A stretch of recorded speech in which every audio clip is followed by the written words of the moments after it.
Hi అండి, welcome to Sahi kitchen.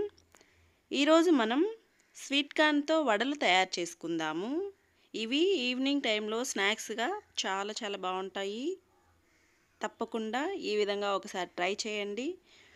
ముందుగా sweet కార్న్ని ఇలా ఒలుచుకొని ఒక మిక్సీ జార్లోకి వేసుకుందాము.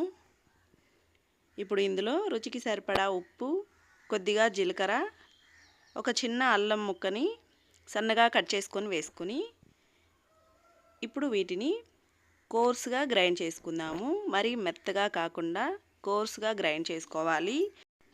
ఇందులో అస్సలు నీళ్ళు వేయకుండా మిక్సీ పట్టుకోవాలి. ఈ విధంగా మిక్సీ పట్టుకొని ఇప్పుడు ఒక బౌల్లోకి వేసేసుకుందాము.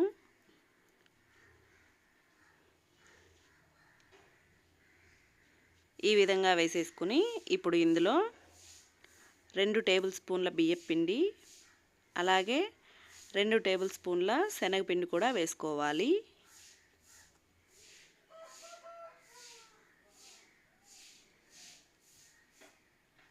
అలాగే సన్నగా కట్ చేసిన కరివేపాకు, సన్నగా కట్ చేసిన పచ్చిమిర్చి, ఉల్లిపాయలు కూడా వేసుకొని బాగా కలిపేసుకోవాలి.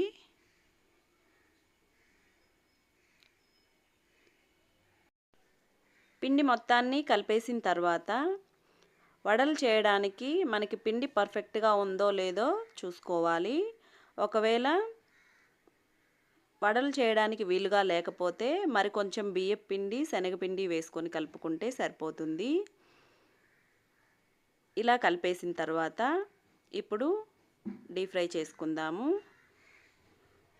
నూనె బాగా వేడెక్కిన తర్వాత ఈ విధంగా ఒక్కొక్కటిగా వడల్లా చేసుకుంటూ ఆయిల్లో వేసేసుకోవడమే.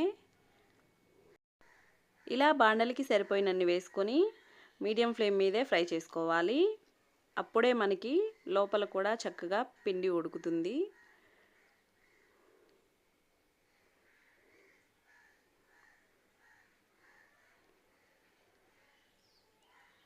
ఇలా రెండు వైపులా మంచి గోల్డెన్ బ్రౌన్ కలర్ వచ్చిన తర్వాత ఆయిల్లో నుంచి తీసేసి వేడివేడిగా సర్వ్ చేసుకొని తింటే చాలా చాలా బాగుంటాయి. మిగిలిన అన్నీ కూడా ఇదే విధంగా ఫ్రై చేసుకుందాము. చూశారు కదా, చాలా చాలా సింపుల్గా స్వీట్ కార్న్ వడలు తయారు చేసుకోవచ్చు. తప్పకుండా మీరు కూడా ట్రై చేయండి. ఎలా వచ్చిందో కమెంట్లో చెప్పండి. ఈ వీడియో మీకు నచ్చినట్లయితే ప్లీజ్ వీడియోని లైక్ చేయండి, షేర్ చేయండి, సబ్స్క్రైబ్ చేయడం మాత్రం మర్చిపోకండి. వీడియో చివరి వరకు చూసినందుకు థ్యాంక్ యూ.